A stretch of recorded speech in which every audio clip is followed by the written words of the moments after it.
Hello everyone, जय सिया राम। कैसे हैं आप सभी लोग? आशा करती हूँ स्वस्थ होंगे, मस्त होंगे। और आज की इस वीडियो में हम लोग सुनेंगे संतान सप्तमी व्रत की कथा। संतान सप्तमी का जो व्रत है वो अपने बच्चों की कुशल मंगल के लिए, अपने बच्चों की दीर्घ आयु के लिए और उज्जवल भविष्य के लिए किया जाता है। तो आप अगर व्रत करते हैं तो बहुत अच्छी बात है, लेकिन अगर आप किसी भी कारण से व्रत नहीं भी कर पाते हैं तो आप केवल कथा मात्र सुनने से भी जो है इसका पुण्य प्राप्त कर सकते हैं। तो आप कथा तो ज़रूर से सुनें। तो देखिए, सबसे पहले आप पूजन कर लें। अगर आप चांदी का कड़ा या चूड़ी पहनते हैं तो उसका पूजन कर लें, डोरे का पूजन कर लें। और पूरी पूजा कैसे करनी है, आपको पूरी पूजा की विधि चैनल पे ऑलरेडी आ चुकी है, आप उसे भी देख लीजिए। तो इस तरीके से आप पूजन कर लीजिएगा। उसके बाद आपको यहीं पर बैठकर कथा सुननी है।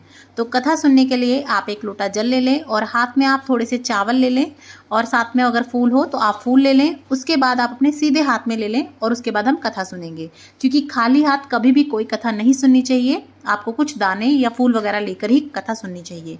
तो चलिए कथा को शुरू कर लेते हैं। एक बार श्री कृष्ण ने युधिष्ठिर को बताया कि किसी समय मथुरा में लोमश ऋषि आए थे। मेरे माता पिता देवकी तथा वासुदेव ने भक्ति पूर्वक उनकी सेवा की तो ऋषि ने उन्हें कंस द्वारा मारे गए पुत्रों के शोक से उबरने के लिए आदेश दिया कि हे देवकी, कंस ने तुम्हारे कई पुत्रों को पैदा होते ही मारकर तुम्हें पुत्र शोक दिया है। इस दुख से मुक्त होने के लिए तुम संतान सप्तमी का व्रत करो। राजा नहुष की रानी चंद्रमुखी ने भी यह व्रत किया था, तब उसके भी पुत्र नहीं मरे। यह व्रत तुम्हें भी पुत्र शोक से मुक्त करेगा। देवकी ने पूछा, हे देव, मुझे व्रत का पूरा विधि विधान बताने की कृपा करें ताकि मैं विधि पूर्वक व्रत संपन्न करूं। लोमश ऋषि ने उन्हें व्रत का पूजन विधान बताकर व्रत कथा भी बताई। नहुष अयोध्यापुरी का प्रतापी राजा था। उसकी पत्नी का नाम चंद्रमुखी था। उसके राज्य में ही विष्णुदत्त नामक एक ब्राह्मण रहता था। उसकी पत्नी का नाम रूपवती था। रानी चंद्रमुखी तथा रूपवती में परस्पर घनिष्ठ प्रेम था। एक दिन वे दोनों सरायू में स्नान करने गई। वहाँ अन्य स्त्रियों भी स्नान कर रही थी। उन स्त्रियों ने वहीं पार्वती शिव की प्रतिमा बनाकर विधि पूर्वक उनका पूजन किया। तब रानी चंद्रमुखी तथा रूपवती ने उन स्त्रियों से पूजन का नाम तथा विधि पूछी। उन स्त्रियों में से एक ने बताया, हमने पार्वती सहित शिव की पूजा की है।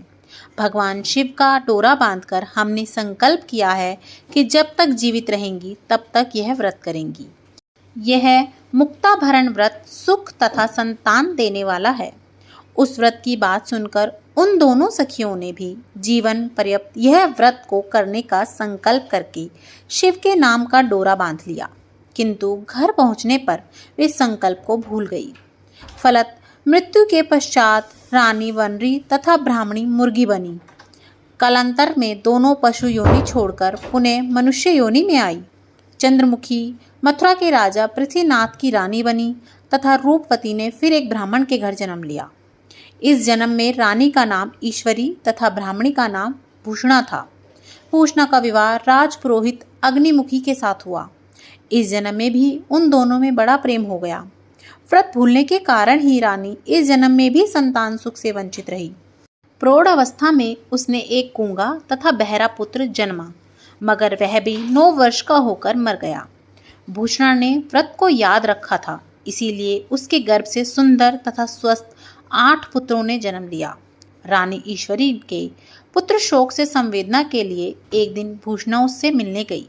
उसे देखते ही रानी के मन में ढाई पैदा हुई। उसने भूषणा को विदा करके उसके पुत्रों को भोजन के लिए बुलाया और भोजन में विष मिला दिया, परंतु भूषणा के व्रत के प्रभाव से उनका बाल भी बाका ना हुआ। इससे रानी को और भी अधिक क्रोध आया। उसने अपने नौकरों को आज्ञा दी कि भूषणा के पुत्रों को पूजा के बहाने यमुना के किनारे ले जाकर गहरे जल में धकेल दिया जाए, किंतु भगवान शिव और माता पार्वती की कृपा से इस बार भी भूषणा के बालक व्रत के प्रभाव से बच गए। परिणाम स्वरूप रानी ने जल्लादों को बुलाकर आज्ञा दी कि ब्राह्मण बालकों को वध स्थल पर ले जाकर मार डालो, किंतु जल्लाद द्वारा बेहद प्रयास करने पर भी बालक ना मर सके। यह समाचार सुनकर रानी को बहुत आश्चर्य हुआ। उसने भूषणा को बुलाकर सारी बात बताई और फिर क्षमा याचना करके उनसे पूछा कि किस कारण तुम्हारे बच्चे नहीं मर पाए। भूषणा बोली, क्या आपको पूर्व जन्म की बात स्मरण नहीं है? रानी ने आश्चर्य से कहा, नहीं, मुझे तो कुछ भी याद नहीं है। तब उसने कहा, सुनो, पूर्व जन्म में तुम राजा निशु की रानी और मैं तुम्हारी सखी थी। हम दोनों ने एक बार शिव भगवान का डोरा बांधकर संकल्प किया था कि जीवन भर संतान सप्तमी का व्रत करेंगी, किंतु दुर्भाग्यवश हम भूल गई और व्रत की अवहेलना होने के कारण विभिन्न योनियों में जन्म लेती रही। अब फिर मनुष्य योनि में जन्म को प्राप्त हुई है। अब मुझे उस व्रत की याद आ गई थी, इसीलिए मैंने व्रत किया। उसी के प्रभाव से आप मेरे पुत्रों को चाहकर भी ना मार सकी।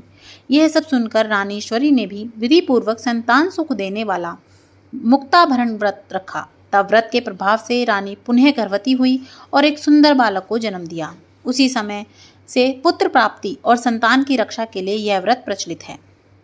यह व्रत पुत्र प्राप्ति, पुत्र रक्षा तथा पुत्र दीर्घायु के लिए भाद्रपद के शुक्ल पक्ष की सप्तमी को किया जाता है। इस व्रत का विधान दोपहर तक रहता है।